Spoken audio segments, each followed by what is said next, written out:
યુમિક good afternoon. ટોરલ સપ્તાહનું closing તો જોવા મળી છે, પણ એવા કયા ત્રણ બ્રેકઆઉટ સ્ટોક જોઈને સપ્તાહ દરમિયાન આપણને જોઈશું તો મોમેન્ટમ અને ક્લોઝિંગ ખાસ કરીને આપણને જોરદાર જોવા મળ્યું. બિલકુલ અજય, તમે જો ગુડ આફ્ટરનૂન. સૌથી પહેલાં તો આ સપ્તાહે માર્કેટ સરસ પોઝિટિવ આપણને ક્લોઝિંગ તો આપ્યું છે, અને એમાંથી આજે ત્રણને હું ચાર આજે સ્ટોક્સ લઈને આવ્યો છું કે જેમાં મને ક્લોઝિંગ બહુ સરસ ગમ્યું છે.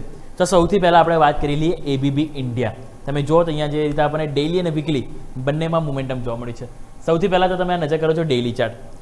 મારું જે કન્સર્ન છે મેઇન છે એ છે આ ગેપ.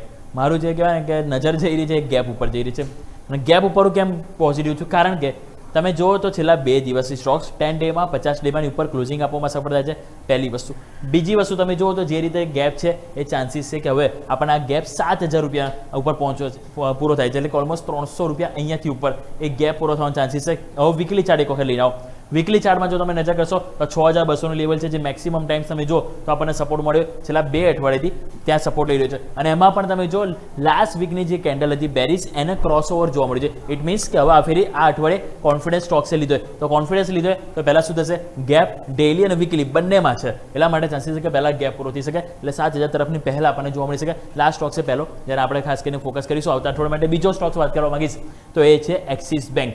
એક્સિસ બેંકમાં પણ તમે જો બહુ સરસ મોમેન્ટમ આપણને અઠવાડિયે જોવા મળ્યું છે, અને જે રીતે તમે જો ખાસ કરીને આ ડેઇલી ચાર્ટ પહેલાં જો શુક્રવારનું જે ક્લોઝિંગ આવ્યું છે એમાં એક કોન્ફિડન્સ હતો, full body candle, bullish engulfing candle બની છે. અને અહીંયા પણ સારી વસ્તુ શું છે ખબર છે? તમે જો તો સ્ટોક્સ છેલ્લા 50 ડેમાં ઉપર તમે જોશો ને તો આપણને છેલ્લા તમે જોશો ને તો ક્યારે આપણને 23-24 તારીખે જ હતી, એટલે ઓલમોસ્ટ 1 મહિના પહેલાં 50 ડેમાંની ઉપર હતો, રાઈટ, અને 10 ડેમાંની ઉપર હતો. અને સતત સ્ટોક્સ 10 ડેમાં 50 ડેમાં નીચે જ ક્લોઝ હતો, અને આજે એક જ દિવસમાં 10 ડેમાં પણ ક્રોસ કર્યું અને 50 ડેમાં પણ ક્રોસ કર્યું, એટલે મજબૂતી બહુ સરસ છે. અને આ જ વસ્તુ વીકલી ચાર્ટ ઉપર નજર કરીએ. વીકલીમાં જો તમે નજર કરશો તો આપણને જોવા મળશે, તમે જો અહીંયા છેલ્લા કેટલા 4 ટ્રેડિંગ સેશનથી, એટલે કે 4 વીકથી લોઅર લો અને લોઅર હાઈ બનતા હતા. હવે આ સપ્તાહે શું થયું?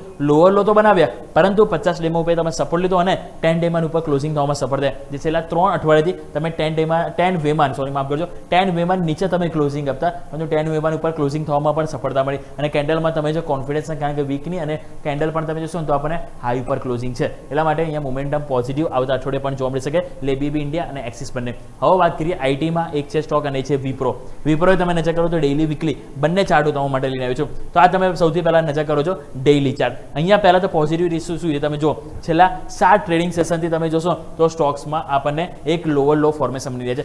7 દિવસથી તમે જોશો ને તો આપણને એક કહેવાય ને કે હાયર ક્લોઝિંગ મળી રહ્યું છે, પહેલી વસ્તુ. હવે બીજી વસ્તુ જો તમે નજર કરશો તો આપણને સ્ટોકમાં એક વખત અહીંયા તમે જો 50 ડેમાં ઉપર ક્લોઝિંગ મળ્યું, પરંતુ એટલો કોન્ફિડન્સ હતો. અહીંયા તમે જુઓ તો 50 ડેમાં ઉપર છેલ્લા તમે જોશો ને છેલ્લા કેટલાય મહિનાથી તમને જોવા નહીં મળે. ફેબ્રુઆરી મહિનાથી સ્ટોક તમે જુઓ સતત ડાઉન ટ્રેન્ડમાં હતો, પરંતુ અહીંયા મજબૂતી એટલી કોઈ ખાસ હતી. તમે જુઓ રેડ કેન્ડલ, ગ્રીન કેન્ડલ એવું બનતું હતું, મિક્સ હતું, પરંતુ અહીંયા એક મજબૂતી સરસ છે.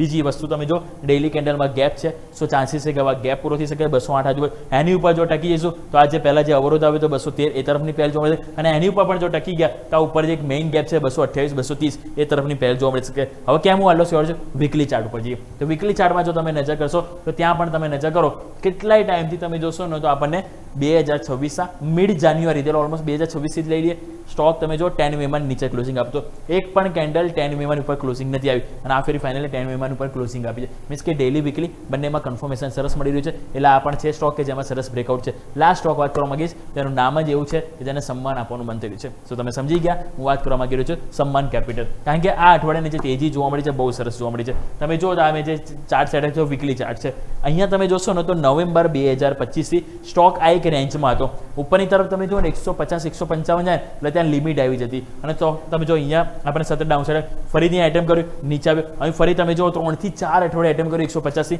નીચે આવી જતો, પરંતુ આ અઠવાડિયે જ્યાં સપોર્ટ રેન્જ હતું ને ત્યાંથી સપોર્ટ પણ એક્ઝેક્ટલી લીધો, અને જે રેઝિસ્ટન્સ એરિયા હતો ને એને ક્રોસ ઓવર પણ જોવા મળે, અને ક્લોઝિંગ તમે જુઓ તો અઠવાડિયાનું હાઈ પર જોવા મળી છે. ઇટ મીન્સ કે એક સ્ટ્રોંગ મોમેન્ટમ સ્ટોકમાં જોવા મળી છે. અને બીજું કે તમે જો પરિણામ ખરાબ આવે છે, પરંતુ અહીંયા મોમેન્ટમ કેમ જોવા મળી? કારણ જે ગ્લોબલ પ્લેયર છે સોસાયટી ચેનલ કે જેમણે અહીંયા સ્ટેક ખરીદ્યો, અને જ્યારે પણ આવા મોટા ઇન્વેસ્ટર અહીંયાથી કરતા હોય તો લોકોનો પણ વિશ્વાસ કરતો હોય છે, વધતો હોય. એટલા માટે ચાન્સીસ છે કે મોમેન્ટમ હજુ પણ આવતા અઠવાડિયે પોઝિટિવ જોવા મળી શકે. તો સન્માન કેપિટલ પણ એક છે કે જેમાં પોઝિટિવ ચાર્ટ સેટઅપ છે. તો 4 સ્ટોક્સ આપણે વાત કરી, ABB India, axis bank, Wipro, અને સાથે આપણે વાત કરી સન્માન કેપિટલ.